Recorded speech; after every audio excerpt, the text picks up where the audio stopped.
¿Qué tal? ¿Cómo están? Bienvenidos. Muy buenas tardes. 13:45 de este miércoles 9 de junio, un día en el que el Parlamento Europeo acaba de aprobar, lo hizo esta misma mañana por un amplio margen, el certificado COVID digital para viajar dentro de la Unión Europea. Era el único trámite simbólico que faltaba para poner en marcha este documento, que por cierto ya está aprobándose de forma piloto en España y que desde hoy mismo pueden pedir aquí en Canarias.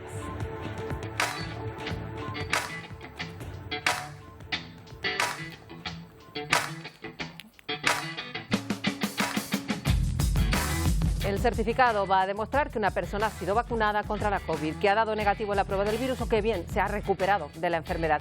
Va a ser gratuito, seguro y accesible para todos y estará disponible en formato digital o en papel.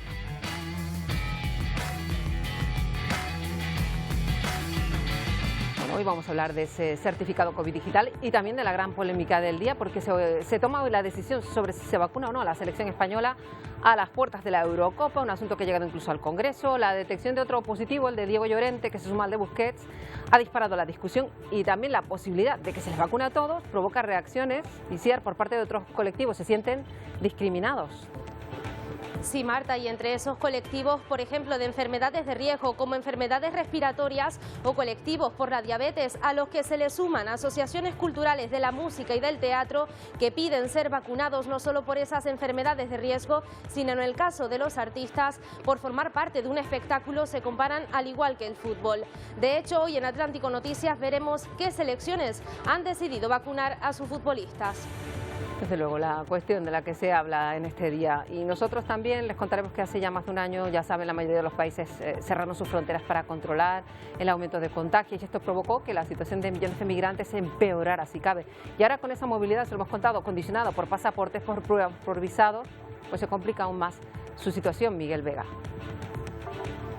Las restricciones a la movilidad impuestas para frenar la expansión de la COVID-19 ha dejado a miles de migrantes y refugiados sin la posibilidad de emigrar a otros países en busca de mejores condiciones sanitarias, económicas o de seguridad.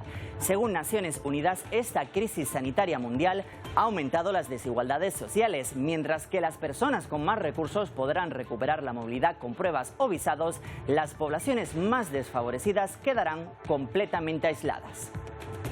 Además, hoy les vamos a contar cómo está el transporte público en Venezuela. En Caracas, el metro ha atestado de pasajeros que no pueden guardar las distancias de seguridad y que se exponen a contagios diariamente.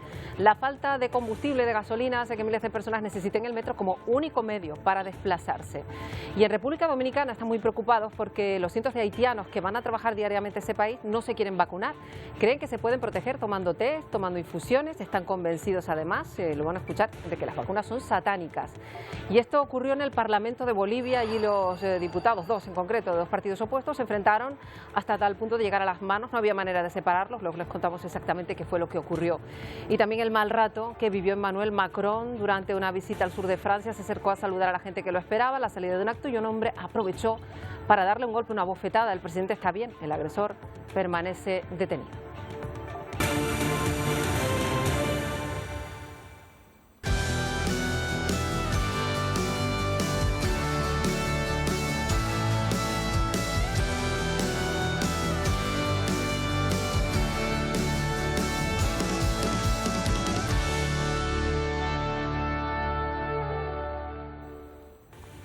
Bueno, arrancamos con este debate que se tiene hoy más intensamente que días anteriores. ¿Se debe vacunar o no a la selección española? Una polémica a las puertas además de la Eurocopa, que se espera además esta tarde que se tome una decisión, ¿verdad, Isiar?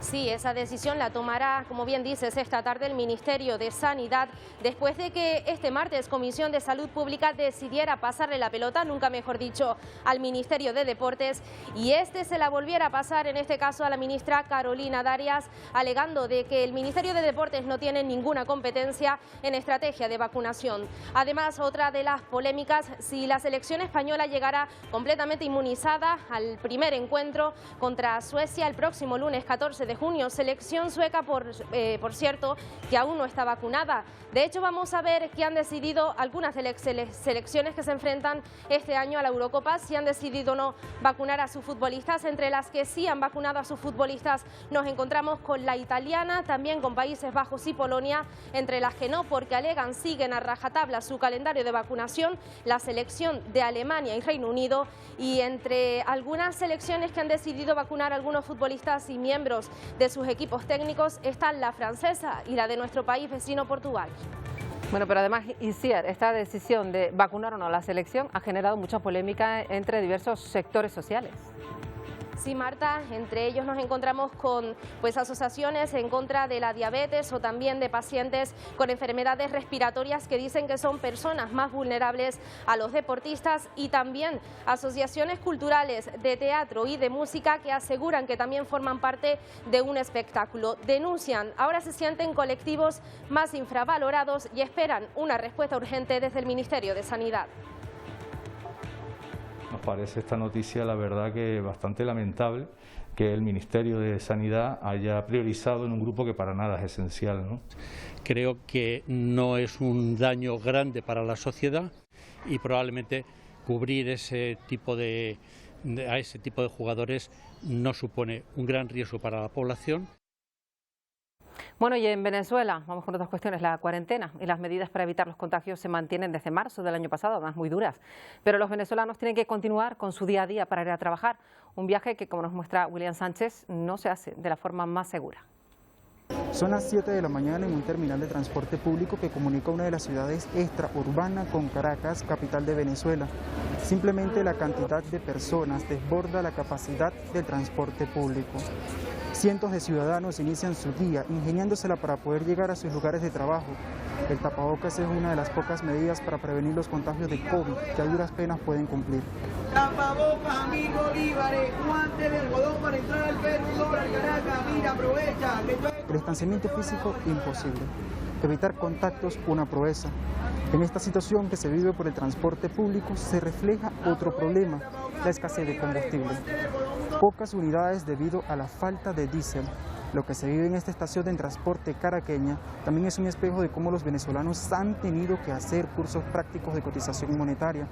El pasaje está en 500 bolívares, unos 15 centavos de dólar. Si una persona en lugar de bolívares paga con $1, debe aceptar el cambio por debajo de la tasa oficial de 3 millones de bolívares, casi la mitad del salario mínimo. Venezuela ha mantenido las medidas de cuarentena desde marzo de 2020 con una semana de flexibilización y una de confinamiento. Aunque después de un año sea restringido o no, las personas salen a sus trabajos sin opciones seguras de transporte. Bueno, y miramos ahora a México porque con estrictos controles sanitarios han reabierto por fin las escuelas en Ciudad de México. Bien las manos. 80.000 estudiantes, 10.000 maestros han vuelto al colegio después de muchos meses con las aulas cerradas. Los niños van a tener que pasar los controles de temperatura, con la mascarilla puesta todo el rato y guardar la distancia de seguridad. Todo el país ha reforzado el sistema de vacunación y espera empezar a inmunizar al grupo de edad de entre 40 y 49 años las próximas semanas. Donde los puedan ver y vigilar bien. Y mientras que muchos países de Europa y de América tienen ya más del 20% de la población inmunizada, en África, con 1.300 millones de habitantes, solo han sido vacunados 7 millones de personas. Por eso en Senegal, es tan importante esta noticia, van a comenzar a producir vacunas ya el próximo año en colaboración con una universidad de Bélgica. Han comenzado a montar estas instalaciones en Dakar, todo apunta, según los primeros acuerdos con las farmacéuticas, que producirán las vacunas de AstraZeneca, Janssen y Sputnik V. La empresa espera poder fabricar más de 300 millones de dosis para el próximo año. Están aumentando mucho los contagios en Haití y esto preocupa a la Organización Panamericana de la Salud. Una preocupación que no afecta a los propios haitianos, que creen que son inmunes tomando infusiones y otros brebajes. Muchos de ellos, residentes en República Dominicana, dicen que si los obligan a vacunarse, pues se vuelven a su país. Con una variedad surtida de infusiones, algunos haitianos esperan prevenir los contagios por el virus e incluso curar la pandemia. El aloe, licua, sábila, con diamol, miel, y jengibre. Y lo licuan, le echan leche y él se la bebe. Un tecito, hay mucho té, hay mucha vaina para hacerlo por el virus. Hay muchas vainas que hacerlo. No es obligado para la vacuna. Es si yo quiero. Muchos de los habitantes transfronterizos, aquellos que entran y salen diariamente de República Dominicana para trabajar, insisten en que no se vacunarán y que solo aplicarán otros métodos para combatir los posibles efectos del virus. El rechazo a la inoculación es común entre ciudadanos haitianos, tanto para los que viven en Haití como en República Dominicana. Algunos advierten incluso en tomar medidas drásticas si los obligan a vacunarse. No, yo me voy para mi país, yo no me voy a vacunar. Me fui, porque si no quiere, me voy a mi país. Explican que otro de los motivos a tal apatía radica en creencias religiosas, pues aseguran el COVID representa a la bestia, una figura asociada al demonio. Hay una ecuación que se demuestra que el coronavirus es igual a 666. Para contrarrestar estas creencias, la Mesa Nacional para las Migraciones y Refugiados aquí en el país desarrolla diversas actividades y presenta documentales en creol para concienciar a la población sobre la urgencia de inocularse. Pues un serio problema que tienen en República Dominicana y en Haití, evidentemente. Y en la India, tras la muerte hace unas semanas de un león asiático por COVID, por un brote dentro de su manada, han decidido realizar pruebas diagnósticas a otros animales del zoológico de la ciudad. Han empezado con 28 elefantes, como lo oyen, se tomaron muestras a través de las trompas de estos animales para descartar que el virus haya podido saltar a otros animales. Varios han sido en todo el mundo que se han contagiado, varias razas, varias especies. En España 2 leones también dieron positivo. Hello everybody. Bueno, la han escuchado. Es Grace, el nuevo prototipo robótico humanoide para acompañar a los ancianos aislados por la COVID. Está vestida con un uniforme de enfermera, una cámara para medir la temperatura y también analizar la capacidad de respuesta de los pacientes. Estos robots están programados para mantener una conversación. Esta enfermera robótica tiene hasta 48 músculos faciales para imitar expresiones humanas y generar cercanía con los pacientes. Los creadores quieren producirla en masa, dicen, en agosto. Bueno, las personas que quedaron aisladas en sus viviendas, los mayores, pero miles de personas que emprendieron el viaje en busca de un futuro mejor, se vieron atrapados por el cierre de fronteras. La mayoría de los países de América y Europa y Asia se aislaron del exterior en su momento para evitar la entrada de contagios. Miguel Vega. Y esto provocó que millones de personas tuvieran incluso que regresar a su país de origen. Según un informe de la Organización Internacional para las Migraciones, durante 2020 hubo más de 110.000 restricciones de viajes y cierre de fronteras en todo el mundo. Estas medidas han frustrado la búsqueda de un futuro mejor para millones de personas. La expansión del virus obligó a muchos países a cerrar por completo las fronteras para proteger la salud pública. Durante el pasado año, según ACNUR, más de 32 países interpusieron restricciones, 73 las pusieron pero aceptaban solicitudes de asilo y 57 países negaron por completo el acceso. Esto provocó, según este organismo, que durante los meses de la pandemia la migración cayera más de un 27%, es decir, decidieron no migrar más de 2 millones de personas. A pesar de ello, según varios organismos internacionales, el cierre de fronteras dejó a miles de desplazados atrapados sin posibilidad de retorno. This impact will be even more devastating to the large number of people on the move who live in the least developed countries. 1/3 of the world's internally displaced population live in the 10 countries most at risk to COVID-19. Pero el cierre de fronteras para evitar la expansión del virus pilló a millones de personas en pleno proceso de migración. Por ejemplo, en América, las conocidas caravanas de migrantes desde el sur y el centro hacia Estados Unidos se vieron afectadas. Según la Organización de Naciones Unidas, el año pasado un 60% de los migrantes decidieron quedarse en su país de origen y un 20% de los migrantes decidieron retornar a su país. A pesar de estas cifras, según el gobierno de México, 81.000 migrantes ingresaron en el país durante 2020. La gente no se va a Estados Unidos por gusto, se va por necesidad. Entonces, se tiene que apoyar al desarrollo de Centroamérica y del sur de México. En cambio, el bloqueo internacional obligó a más de 83.000 personas a utilizar rutas más peligrosas. Todo ello porque países como Italia o Grecia endurecieron sus políticas en el Mediterráneo. Una de ellas es la que separa África de Canarias. Al archipiélago llegaron desde Mauritania, Marruecos y Senegal 10 veces más migrantes que en 2019 y perdieron la vida más de 3.000 personas durante 2020. Una crisis migratoria que hace tan solo unas semanas dio un nuevo giro, creando un conflicto diplomático entre España y Marruecos. Bueno, y el Consejo de Seguridad de Naciones Unidas ha decidido otorgar la confianza por segunda vez al actual secretario de Naciones Unidas, lo acaban de ver en la información de Miguel Antonio Guterres, que ha recibido el apoyo y que va a seguir al mando de la organización 5 años más. Según el Comité de la ONU, Guterres ha demostrado ser la persona perfecta para ocupar el puesto y revalida su confianza en él. Tras conocer la noticia, ha agradecido el apoyo del Consejo. Ningún país había propuesto otra alternativa y era el único candidato oficial que se presentó. Bueno, la vicepresidenta de Estados Unidos ha culminado ya su primer viaje oficial a un país extranjero, ha pasado por Guatemala, luego estuvo en México para tratar asuntos clave de desarrollo e inmigración. Ha resaltado las reformas laborales que ha hecho el país centroamericano. Nos lo cuenta Celia Mendoza.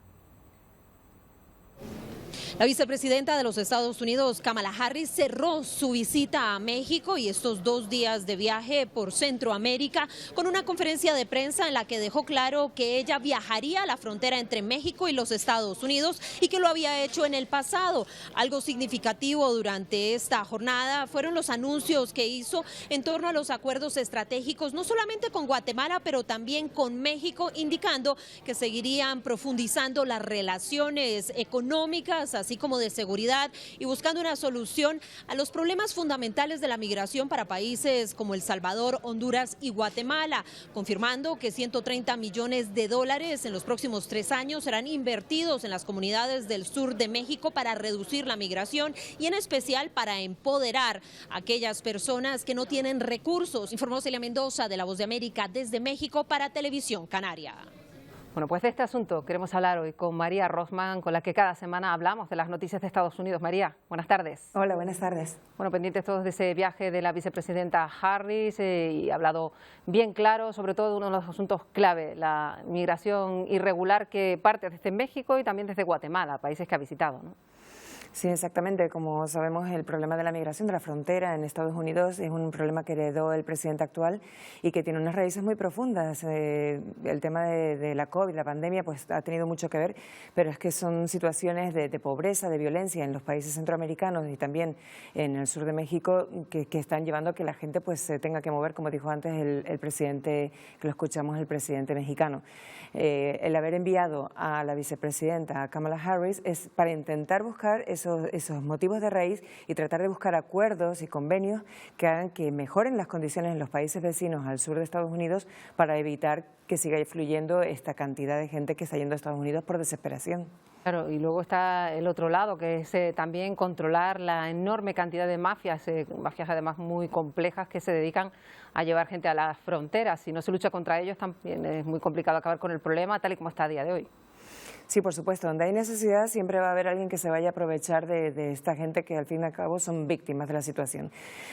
Kamala Harris lo dejó muy claro, no vengan a la frontera porque ahí no van a encontrar una solución. Ahora por lo menos no está todavía el mecanismo, no hay una reforma migratoria, no hay ningún mecanismo para poder ayudar a esta gente a entrar al país y se van a exponer pues a todas estas mafias que están en la frontera operando y que son terribles realmente.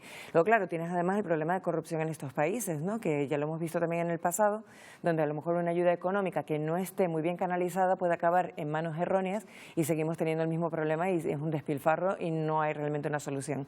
Entonces es una misión muy complicada la que el presidente Biden le ha encomendado a Kamala Harris y bueno, ese ha sido un primer paso y esperemos que se llegue a algún tipo de convenio que realmente en este caso tenga resultados positivos. Porque valga un ejemplo de lo que significan estas mafias terribles, María, una imagen que nos ha sobrecogido a todos, hay muchas, pero esta llama la atención, una niña de tan solo 5 años, la dejaron ahí al borde de la frontera en California y se ve en un vídeo, se ve no muy claro, pero es esa niña solita, la dejaron hasta que la encontraron por los miembros de la patrulla, solo 5 años, es solo uno de los pues miles de niños que están ahora pues con ese problema de ver qué hacen con ellos. Sí, exactamente. Por una parte tienes el tema de los menores no acompañados, que ahora ya sí se están admitiendo en Estados Unidos, y bueno, los coyotes, que son estos traficantes de personas, cobran por dejar a los niños en la frontera y dejarlos abandonados, sabiendo todas las cosas que pueden pasar.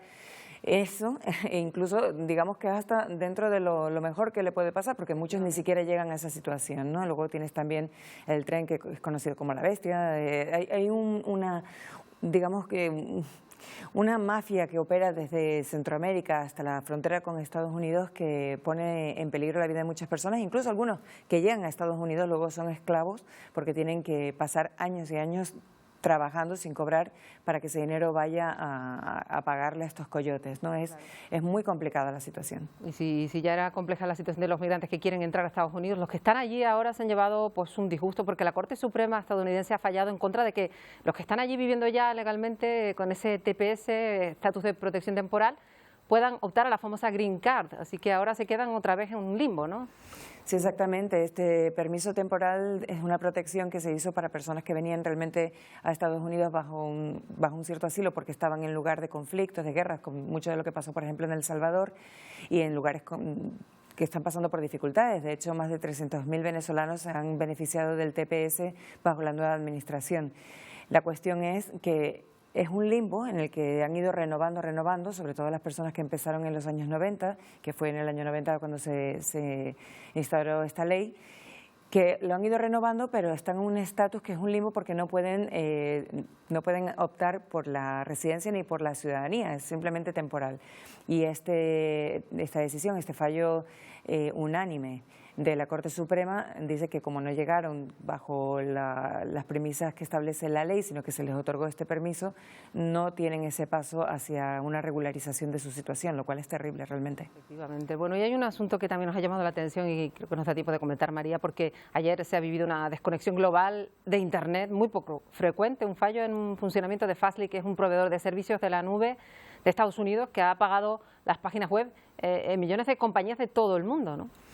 Exactamente, ¿no? Y nos pone otra vez un poquito los pelos de punta de pensar que de cierta manera estamos confiando todos nuestros datos, nuestra información, nuestra forma de vida, porque hoy en día es imposible vivir sin Internet y sin hacer todo por medio de los portales de Internet, que tengamos todo en manos de ciertas compañías que, si es verdad que facilitan que podamos acceder a toda esta información de forma más rápida, cuando tienen un fallo, y en este caso fue un problema de un bug de software, lo pudieron solucionar en una hora y ahora ya están buscando que no vuelva a ocurrir. No se trató de un hackeo, pero sí puso el mundo en ese sentido patas arriba por una hora, que fue lo que duró. Claro, efectivamente, y se pudo ver la dimensión global de lo que supone una caída de una sola hora de Internet, y también ese debate que tú planteabas y otro que supone pues cómo la prensa del mundo entero, que ahora prácticamente es digital, puede verse silenciada en un segundo por una caída de un solo servidor. Sí, entre ellos, por ejemplo, el New York Times o Al Jazeera se vieron afectados, y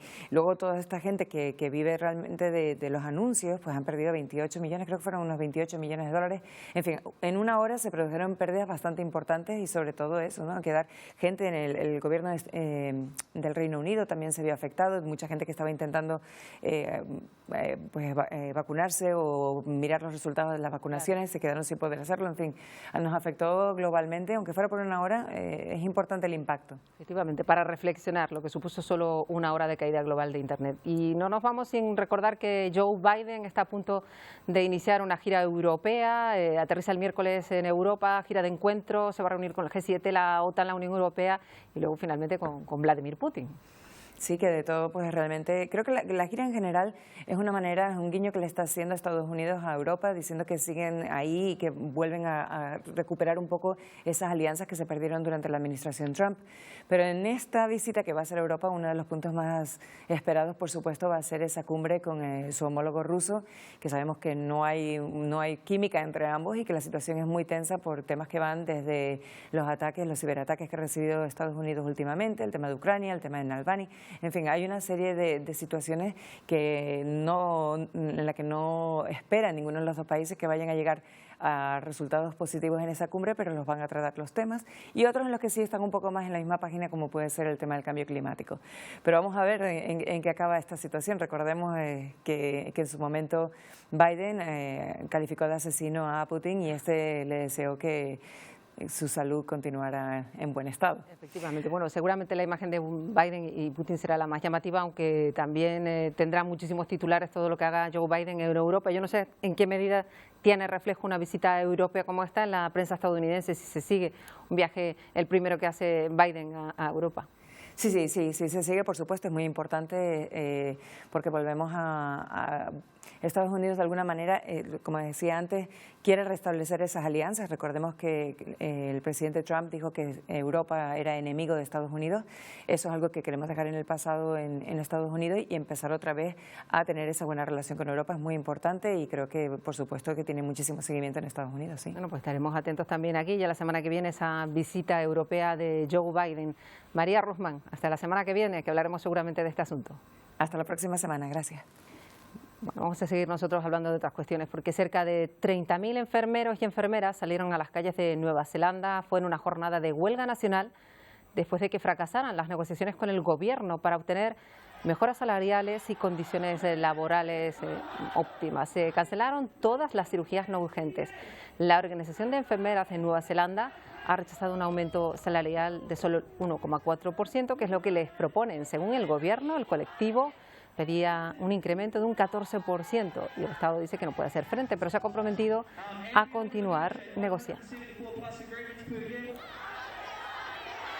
En una visita al sur de Francia, el presidente Emmanuel Macron ha pasado un mal rato. Se acercó a saludar a los que lo esperaban a las puertas del acto y ocurrió esto que van a ver.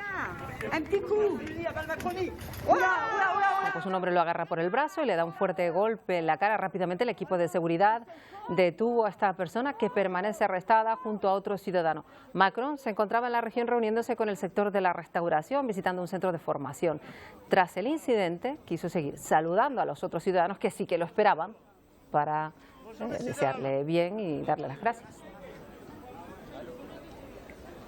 Miramos a La Haya porque el Tribunal Penal Internacional para la ex Yugoslavia ha confirmado la condena a cadena perpetua por genocidio para el ex líder serbio-bosnio Ratko Mladic, conocido como el carnicero de Srebrenica. Dirigió las fuerzas de los serbios de Bosnia durante la guerra de Bosnia en los años 1992 hasta 1995. Fue condenado en 2017 por cargos de genocidio, crímenes de lesa humanidad, crímenes de guerra, el asesinato de más de 8.000 hombres y niños musulmanes. El veredicto pone fin a 25 años de juicios en los que se ha llegado a condenar a 90 personas.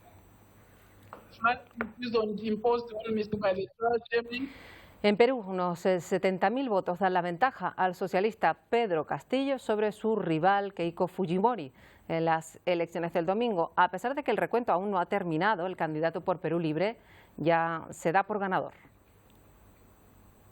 El pueblo se ha impuesto a esta gesta a la cual saludamos. El candidato presidencial Pedro Castillo se proclamó vencedor de las elecciones en el país. Llamó a los organismos electorales a respetar la voluntad del pueblo. Por la democracia, por nuestra patria, ser respetuosos. No mancillemos la voluntad del pueblo peruano. En un balconazo en su local de Paseo Colón, donde fue recibido con fuegos artificiales, Castillo dijo que será respetuoso de la estabilidad en el país. En un encuentro de celebración con sus simpatizantes, añadió que también ha dialogado con el sector empresarial. El aspirante a la presidencia agradeció la vigilia de sus simpatizantes y los llamó a no caer en provocaciones. Bueno, en Bolivia se han vivido escenas de enorme tensión en el seno de su parlamento. Se trataba de llegar a un acuerdo sobre los hechos que hace 2 años llevaron a la dimisión de Evo Morales y el adelanto electoral. Pero la discusión acabó así. Ahí lo ven, una pelea a golpes, a puñetazos entre el político opositor Henry Romero y el líder del Partido Socialista Antonio Colque. Ambos políticos intercambiando golpes hasta que llegan a caer al suelo. Un bochornoso espectáculo en la Cámara de Representantes del país. Y todo comenzó tras un insulto que se vertió sobre el partido opositor por las muertes de unos manifestantes en el año 2019. La Consejería de Turismo ha dado a conocer los detalles del bono al que podrán optar quienes decidan pasar sus vacaciones en Canarias. El Gobierno va a destinar 10 millones de euros repartidos en 50.000 bonos de 200 euros. Los que quieran optar a uno de ellos, ténganlo en cuenta, van a tener que solicitarlo a partir de julio y luego participar en un sorteo. Los ganadores deberán aportar al menos 200 euros más, con los que se duplicaría el impacto en el sector turístico. La mitad de los bonos se podrán canjear directamente en los alojamientos, la otra mitad se hará a través de las agencias de viaje. Somos agua, somos agüita. Somos colores, somos sabores, somos volcán, salitre y lava, somos... Bueno, todos los detalles de este bono turístico en nada en el Telenoticias Primera Edición. Y también hablaremos del Parlamento Europeo, que aprobó esta misma mañana por un amplio margen el certificado COVID digital para viajar dentro de la Unión Europea. El único trámite simbólico que faltaba para poner en marcha este documento, que ya se está llevando a cabo en forma de prueba piloto en España y en otros países. Estas son las claves de ese nuevo pasaporte. ¿Qué es el certificado COVID digital de la Unión Europea? ¿Para qué sirve este pasaporte sanitario? Se trata de un documento que pretende facilitar la movilidad entre los países de la Unión Europea y que servirá para acreditar estar vacunado contra la COVID-19, tener una prueba negativa o haber superado la enfermedad.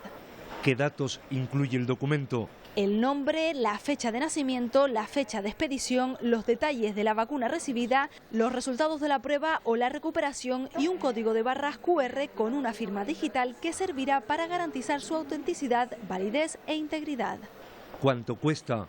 Es gratuito. El ciudadano elige si lo quiere en formato papel, digital o ambos y se expide en la lengua oficial del Estado emisor y en inglés. ¿Cómo se puede solicitar el certificado? Se puede solicitar online a través de una aplicación de la historia clínica del paciente de la Consejería de Sanidad del Gobierno de Canarias o pedirlo en el centro de salud. ¿Cuándo entrará en vigor? El 1 de julio, aunque España ya participa en esta prueba piloto, Canarias comenzará a emitir los certificados desde este miércoles 9 de junio. Los turistas que no lo tengan podrán viajar, pero los países de destino aplicarán medidas y controles adicionales. Para ellos y para los que ya lo tienen, reencuentros seguros. Bueno, y aquí en Canarias desde hoy, por cierto, ya pueden descargarse el documento, lo confirmó ayer en el Parlamento de Canarias el propio consejero de Sanidad. 9 de junio y a través de la web de Sanidad y de la aplicación correspondiente podemos los canarios bajarnos los 3 certificados. A partir de este mes se incorporarán los laboratorios privados y probablemente en la última semana también todas las oficinas de farmacia. Estos van a ser los mecanismos a través de los cuales podemos sacarnos los 3 certificados. Bueno, pues tenemos hoy con nosotros a Juan Fernando López Aguilar, que es eurodiputado y que ha sido el negociador principal del Parlamento en este asunto tan importante, nada menos que garantizar la movilidad europea de forma segura. Señor Juan Fernando López Aguilar, bienvenido. Encantado de estar con ustedes. Muchas gracias por la llamada y un saludo desde Estrasburgo, pleno del Parlamento Europeo. Efectivamente, ya decimos que ya está en marcha, ya se ha aprobado de forma simbólica el trámite que faltaba. No habrá sido fácil, desde luego, poner de acuerdo a tantos países con intereses a veces un poco que chocaban unos con otros, ¿no? La aprobación no ha sido simbólica, es el trámite existencial para que pueda entrar en vigor una ley europea, que es de lo que hablamos, un reglamento europeo directamente vinculante para los Estados miembros, que genera por sí solo derechos para los ciudadanos europeos que los pueden reivindicar ante tribunales y obligaciones, las mismas para todos los Estados miembros, entre ellas la de darle un impulso por fin en este verano 2021, que era de lo que se trataba, por eso hemos negociado tan deprisa y de forma tan extenuante. Efectivamente. Al verano 2021 que no se pareciera al del 2020 y que a partir del certificado todos los portadores y portadoras puedan acreditar que pueden ejercer de nuevo la libre circulación sin ser sometidos a las restricciones de libertad de movimientos tan arbitrarias, tan discriminatorias, con tanta inseguridad jurídica y sobre todo unilaterales impuestas por los Estados miembros en el curso de la pandemia. Claro, hay un momento, hay un determinado momento en el que sí que pueden hacer uso de su prerrogativa cada uno de los países y decir que se pone o no alguna condición, pero eso tiene que ponerse de acuerdo todos los países para que esto ocurra, ¿no? Esto ha sido uno de los puntos más litigiosos de la negociación tan dura que hemos conducido durante semanas y de la que me he hecho responsable como ponente del reglamento europeo. Los Estados reivindicaban efectivamente su competencia nacional sin freno para imponer medidas adicionales en tanto lo estimen conveniente para el control de la pandemia, pero hemos conseguido acotarlas en derecho europeo, que es de lo que se trataba, de modo que ahora todos los Estados están obligados a respetar la regla. Primero, comunicación 48 horas antes a todos los demás Estados miembros y a la Comisión, que informará al Parlamento Europeo para ejercer su control. En segundo lugar, que tenga una motivación que sea necesaria y proporcionada a la medida La medida tiene que estar acotada en su contenido y también en su duración temporal, y tienen que comunicar cuándo empieza y cuándo termina. Y deberán comunicarla 48 horas antes al resto de los Estados miembros y a la Comisión, y 24 horas antes al conjunto de la ciudadanía, pero sobre todo serán absolutamente excepcionales y extraordinarias, porque la regla general es que el certificado permite la libre circulación con garantías y seguridad jurídica, y por tanto los Estados se abstendrán de imponer medidas excepcionales salvo que sea absolutamente necesario, y medidas que sean proporcionadas para el control de la pandemia, sobre todo en función de las variaciones o las mutaciones que puedan imponer razones de seguridad sanitaria. Ha dicho usted en varias ocasiones que sin la restauración de la movilidad en la Unión Europea era prácticamente imposible que se recuperara la economía, tampoco socialmente era posible una recuperación sin esta movilidad que comienza ahora con este pasaporte, ¿no?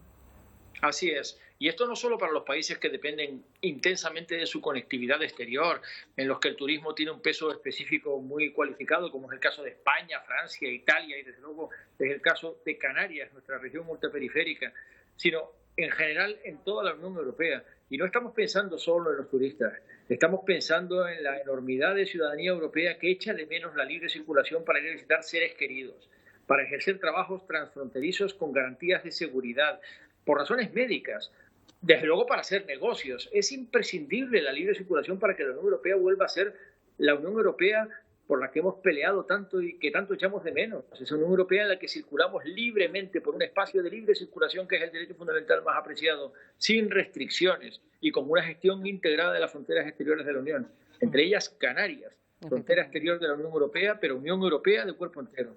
Estamos pendientes también de cómo discurra esta prueba que ya se está llevando a cabo en muchos países de la Unión, entre ellos España, también aquí en Canarias. Todos esos datos pues van a servir para que luego a partir del 1 de julio empiece a comenzar ya de forma absoluta. ¿Usted está seguro de que todo va a salir bien, visto lo que se está viendo con las pruebas piloto, ¿no? Ayer estuvimos hablando intensamente de este asunto en el debate final y la votación definitiva, que hoy efectivamente se ha saldado con una mayoría muy abrumadora, de la que, como imagina, me congratulo. Pero discutimos extensamente el calendario de entrada en vigor vinculante para todos los Estados miembros, 1 de julio, a tiempo del verano, por eso hemos negociado tan deprisa, lo que no impide a los Estados miembros esas pruebas piloto, esas experiencias anticipatorias del certificado europeo, a la que a mi juicio hace muy bien España, en ponerse las pilas y en incorporarse, y desde luego Canarias. Pero hay que decir que el 1 de julio deberá estar en vigor en todos los Estados miembros y ahora les toca a los Estados, es decir, a los gobiernos, hacer su parte del trabajo. Asegurar que todas las administraciones sanitarias estén en disposición de certificar cada vez que alguien se hace una vacuna, cada vez que alguien se hace una prueba serológica de inmunidad, cada vez que alguien se hace una PCR o un test de antígenos, que es notablemente más barato que la prueba PCR y que también está reconocida por el certificado. Claro. Se expide automáticamente esa garantía en formato digital que permite la libre circulación. Y todos los estados tienen que asegurar el dispositivo tecnológico para hacerlo efectivo y además hacerlo interoperable, de modo que el mismo código de barras sea reconocible en todos los estados miembros exactamente con la misma tecnología coordinada por la Comisión. Bueno, pues señor López Aguilar, nos congratulamos de que todo haya marchado bien hoy y que todo vaya muy bien a partir de julio, porque va a ser clave para la recuperación, para la movilidad de la Unión Europea. Le agradecemos mucho. Ojalá sintamos la diferencia en Canarias este verano del 2021, porque recordamos lo que fue el verano del 2020 y ojalá no se repita. Bueno, esperemos que no se repita, desde luego. Gracias, señor López Aguilar. Un saludo muy cordial. A la próxima. Bueno, vamos ahora a contarles que tras recorrer a pie un viaje de 5 días por la región rusa de Kirov, miles de creyentes ortodoxos pusieron fin a una peregrinación de 150 kilómetros para celebrar San Nicolás. Ahí ven la imagen espectacular, según medios locales, hasta 20.000 personas con mochilas, muchas de ellas iban descalzos en esa peregrinación. Participaron en una de las procesiones ortodoxas más grandes de cuantas se celebran en Rusia. En Colorado, en Estados Unidos, han captado la formación de un tornado desde cero, conocido como supercélula. Este fenómeno climático es muy común, pero en esta ocasión el tornado se formó desde cero, ya les decimos. Se producen cuando el aire es extremadamente húmedo. Lo habitual, que se formen en el suelo, vayan creciendo hasta el cielo. Se forman en plenas tormentas eléctricas. Y el próximo 23 de julio, ya saben, arrancan los Juegos Olímpicos y ya sabemos cuál va a ser el equipo de refugiados que formarán parte de esa cita deportiva, conformado por 29 atletas de 11 países que han sido elegidos por el Comité Olímpico Internacional, que ya les ha dado la bienvenida, ha dicho que estos atletas son enriquecimiento para la comunidad olímpica y que representan a los refugiados de todo el mundo. Bueno, nos vamos con un musical biográfico sobre Bruce Springsteen, que se va a convertir en el primer espectáculo de Nueva York que volverá a los teatros el 26 de junio, solo con vacunados. Así que con esta excusa nos vamos con la música de Bruce Springsteen. Hasta mañana.